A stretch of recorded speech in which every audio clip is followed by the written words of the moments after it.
Okay, before we start anything, I just would like to tell you that I do not, when I start to make these videos, my objective is not to say something controversial, okay? My intention here with this video was just to make a nice informative video about the data. Like, my intention with this video wasn't to say something controversial again, okay? So just saying that before we start anything. Because I guess I'm just gonna say a bunch of controversial shit again. Like, it just keeps happening. It's not my intention, you know?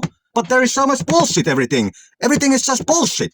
Let's start to now unravel this elbow flexion pile of bullshit, alright?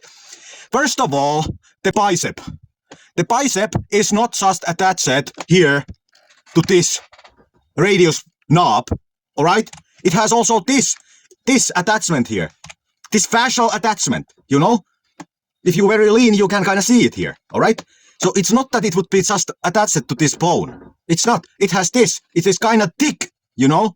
Sometimes when people detach their bicep, this doesn't detach. And they can still work with their bicep. It's attached here. And not that this attachment doesn't do supination. Alright? So, alright, that said, let's move on. Just before we go anywhere, let's just cover the muscles. Brachioradialis. Alright, brachioradialis is this guy here. This light blue. But not that this dark blue is, the name of it is extensor carpi radialis longus.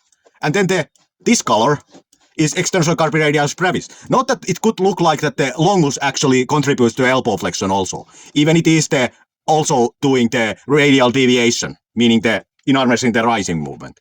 But just to be clear that when we look at, we are not looking at this at all, I guess. But just keep in mind that the margin of error in this muscle is that we are not looking into extensor carpi radialis longus, because it is the best friend of the brachioradialis. Just saying before we start. And then brachialis. Brachialis is this guy here. It's under the bicep, and it attaches to the ulna. And ulna does not spin. Radius bone spins where the bicep is attached, and the bicep attached to this knob. All right.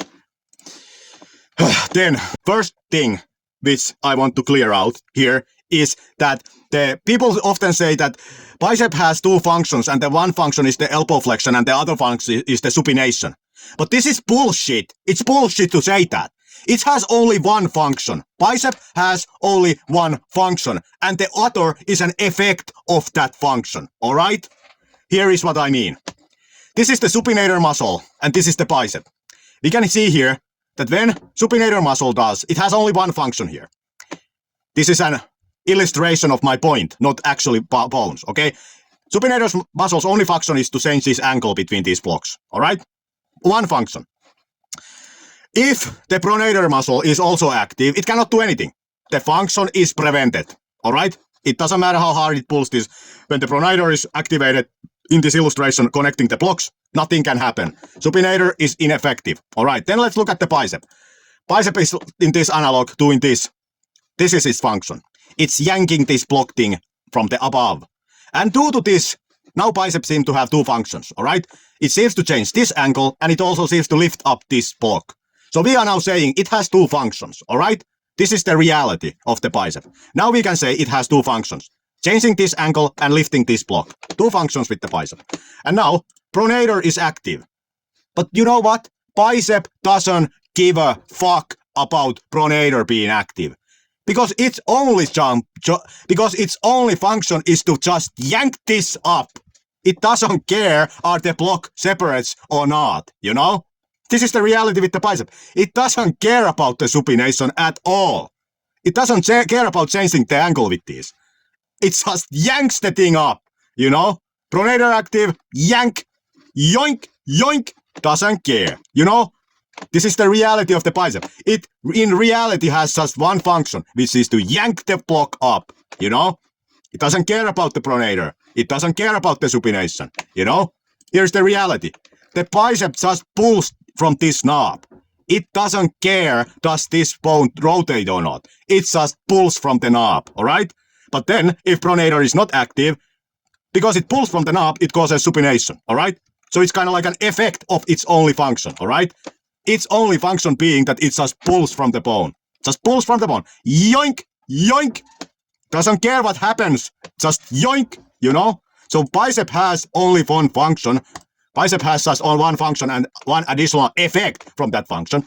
This does not prevent the main function, you know? If you flex that pronator when the bicep is like, yoink, bicep doesn't care. It's just yoink. It doesn't care what happens here. Yoink anyways, you know? So saying that the bicep somehow function is the supination, it's not a function, it's an effect of its only function, which is to just yank that bone up, all right? That's the first point. Then people say also, like, did you know that the brachialis is actually stronger than the bicep? But here's the reality with it. Bicep sits on top of the brachialis. This is the bicep and this is the brachialis. And the lever arm of the brachialis is pathetic. It's going against the elbow joint. Its lever arm to do arm elbow flexion is garbage. Garbage. Bicep has a one better lever arm. And here is the data to back my bullshit up. If you look up this book and go and look shit up from it, there it has a chart like this. And from the chart we can see the lever arm lengths. And here they are in the side. I made this illustration so we can look at what it actually is. Bicep brachii is these purple ones. Brachialis is these red ones. And brachioradialis is these blue ones. Look at how big the brachioradialis lever arm is. Look how pathetic the lever arm of the brachialis is. And it's almost half of the bicep lever arm to the elbow. You know? So when people talk about how the brachialis is a big and powerful muscle, they should factor in that its lever arm is garbage. You know? It has a tiny shovel. It cannot do shit. Alright? So, that out of the way. Then, people always also say that, you know what? The brachialis doesn't actually care about the wrist position. But, let's look at this. This is my data. I have gathered it. And if you look, BB is bicep brachii, BR is brachioradialis, and B is brachialis. And they are here. Now you might look at this and ask me, why are some of the numbers here red? Because it's speculative. There is no actual EMG data on the brachialis because it's hiding behind the bicep. It cannot be measured. All right? So they are just, when somebody says the brachialis, it doesn't care about the wrist position. They are extrapolating that knowledge from looking at the anatomy, you know? They are just extrapolating it from this fact that it attaches to this bone and this bone does not spin. They do not factor in that the bone next to this bone does spin, all right? And when this spins and stuff attaches to this, it might change the reality with this attachment too, all right? So, that's the thing. Why then I put it like this? Why is, like, if we look at this, here is better illustration, all right? Bicep is the blue one, brachioradialis is the yellow one, brachialis is the green one. Like, you might look at this and be like, well, that's interesting. Like, why is this? Like, there is so many questions with this data, which you might ask me. Like, first of all, before we go to the brachialis, we have other things to consider. It's the last piece to the puzzle. But before we go it, you might be now asking, dude, why is the bicep little more active in this wrist position than it is in this wrist position? Explain! Explain! Why more active in this than this? We should know that this is the better.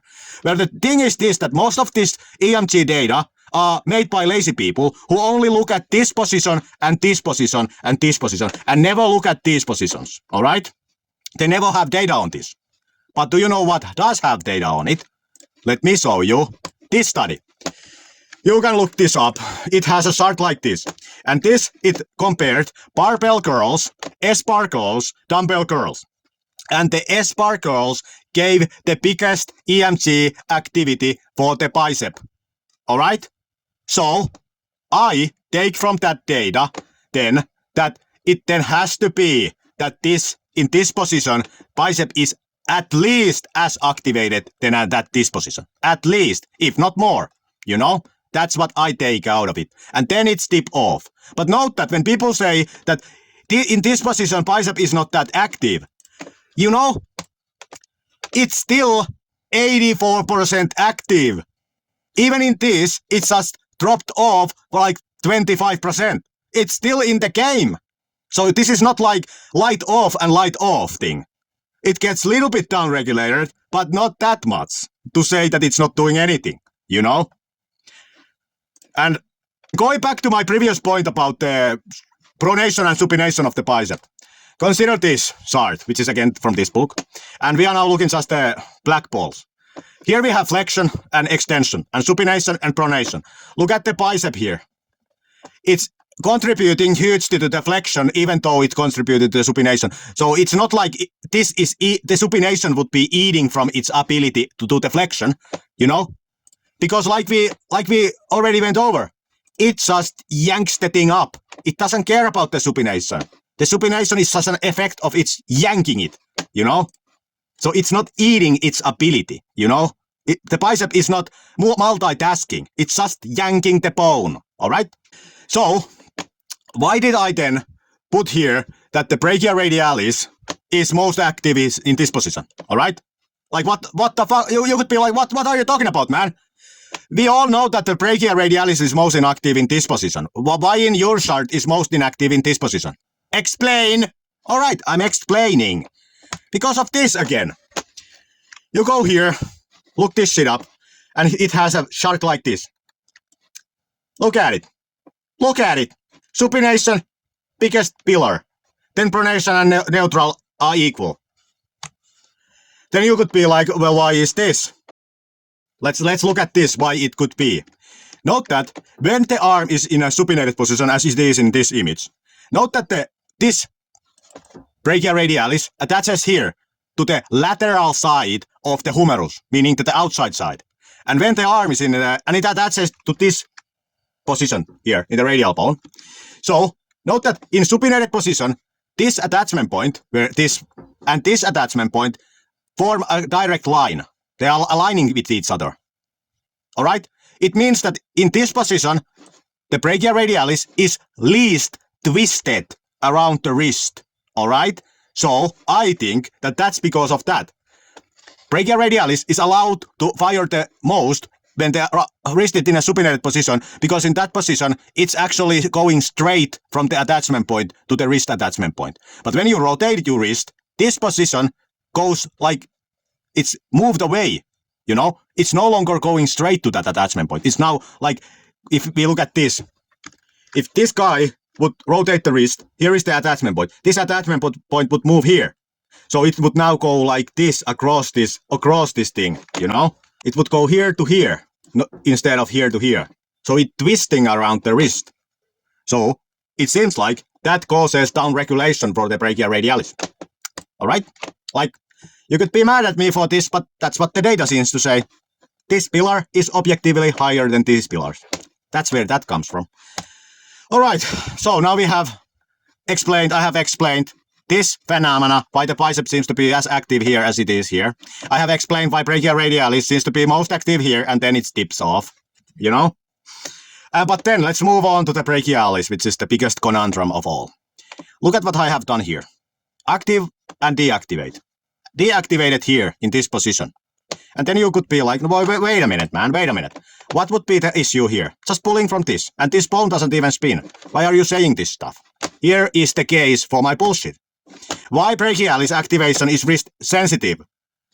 The neutral position is 3% stronger than the supinated position, producing elbow flexion, all right? Did I make that bullshit up? Let's look it up. Where is my slides? Here, if you go look up this maximum elbow joint torque for the digital human model, you go look it up. It has a chart like this. Elbow flexion torque for different forearm rotations. Whether it looks neutral forearm, supinated forearm, pronated forearm. And here you can see supination is tiny bit lower than the neutral. I quantified it. This is the other line and this is the other line. And the other line, neutral position line, is 3% more. All right? Has been quantified from this image, which is from this study. All right? Not my bullshit. They made it up. Then, neutral position is stronger. Remember that. Brachioradialis at supination. 1. Longer lever arm than in neutral position. So in supination, brachioradialis should get from the lever arm thing 25% boost. Alright? Supination, higher EMG activation than in neutral position. Should get 7.5% boost from that. So, supination for brachialis is boosted only with the lever arm and EMG activation. Then, bicep brachii at supination. Shorter lever arm than in neutral position. Okay, minus 7 points for the supinated position regarding bicep. Higher EMG activation than in neutral position. 17% boost. Alright? So if you factor this together, it would seem like bicep is still better off in supinated position than in neutral position. Then brachialis at supination. Shorter lever arm than in neutral position, but only minus 3.5% drop from this. Meaning supinated position gets this drop compared to neutral position. No EMG data, you know? Like I said previously, there is no EMG data on brachialis because it's hiding behind the bicep. And hence, they are just extrapolating that because the bone to which it attaches doesn't pin, it doesn't care about the wrist position. But here's the conclusion. If brachialis activation would be constant, the supinated position should be much stronger than neutral position. But it's not. It's 3%. The neutral position is 3% stronger, not the supinated position. But this is not the case, like we saw here. And therefore, brachialis has to be downregulated at the supinated wrist position. The brachialis has to be downregulated in supination to make sense of this. If you factor all of this in, the supination should be stronger, but it's actually weaker, meaning that the neutral position is actually 3% stronger. To make sense of all of this, then it has to be that the brachialis is downregulated at this wrist position. Alright?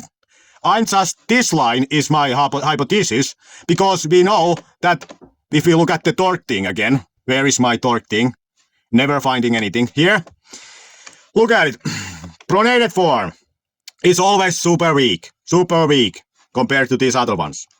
So, because it's always super weak, this has to drop also. You know, if this would just be high here, these positions wouldn't be that much weaker than the neutral position. So it has to be that the brachialis is also downregulated here for some reason. Be it a nervous system reason, be it some kind of tendon pressing against it, or other muscles pressing against it. Whatever the reason is, to me it seems like that this is the most reasonable thing to assume about the brachialis, that it's actually downregulated here. Alright? And then the last thing, which is this, that what should you then train? And is there even point of training different wrist positions? Not that because the brachioradialis, which is this middle sector here, you can see that it's always pretty active, you know? So it almost doesn't care what wrist position you have. But then you could say that, wait a minute, I feel it the most in this position. So what's up with that? How you make your data fit to this phenomena that you actually feel it most in this position? I don't feel it in this position, but you are saying it's most active. Yeah, that's what the data says to indicate that it is most active here.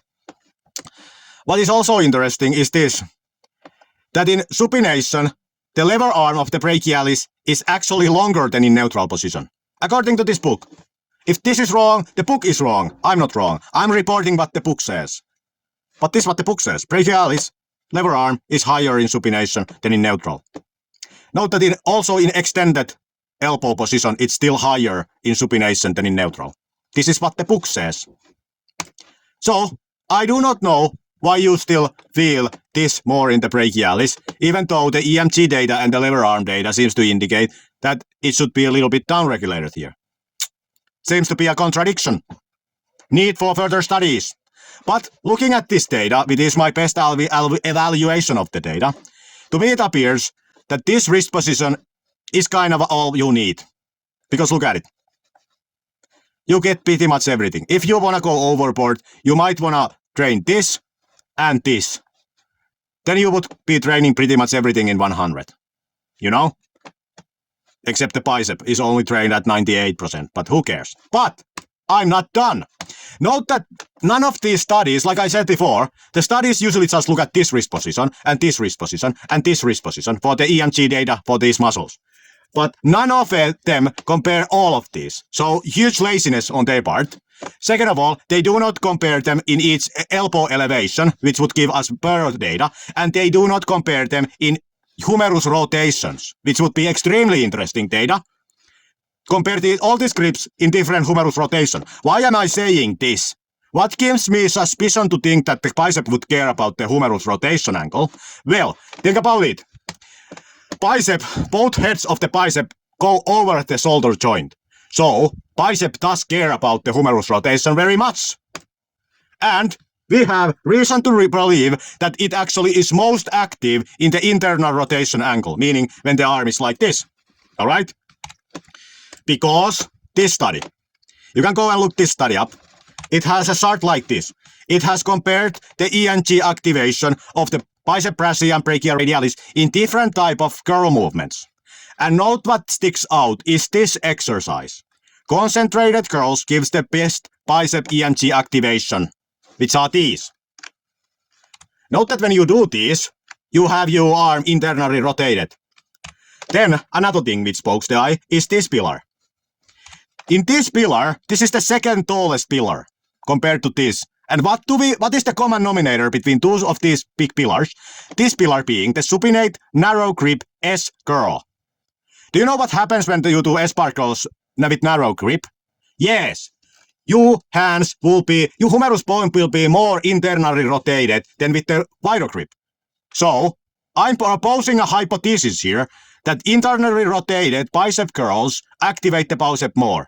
Because more the bicep is here internally rotated, meaning comparing this and this, the more bicep activation there is, which is kind of interesting. And therefore, that should give us a reason to compare bicep curls in all of these, but also all of these. And at least look at these all wrist position, you lazy people. Anyways, that's my conclusion on the matter. I could say more, but yes, this is the conclusion. This seems to be the data for these grip positions, in my opinion, which therefore validates training this grip and this grip to get the most amount of training for all of these muscles. And note that there is no point of training these because brachioradialis is not, it's the same as here. And everything else is just downregulated. So I don't think you should even train these. Neutral grip and supinated grip, and maybe the supinated grip in the semi-supinated position. Tiny bit. That's all. That's my conclusion on the elbow flexor muscles. I know I started this video thinking that the landscape is clear and not messy. But we have discovered a huge conspiracy, which was the Brachialis conspiracy. It was said to be constant, but it cannot be constant because of these reasons. You know, it has to be downregulated in the supinated position. And also consider that bicep has just one function, which is to yank the thing up. And the supination is an effect of yanking it from the knob, from the bone which spins. Alright? And note that the brachialis has a pathetic lever arm. Okay? That's all. Bye.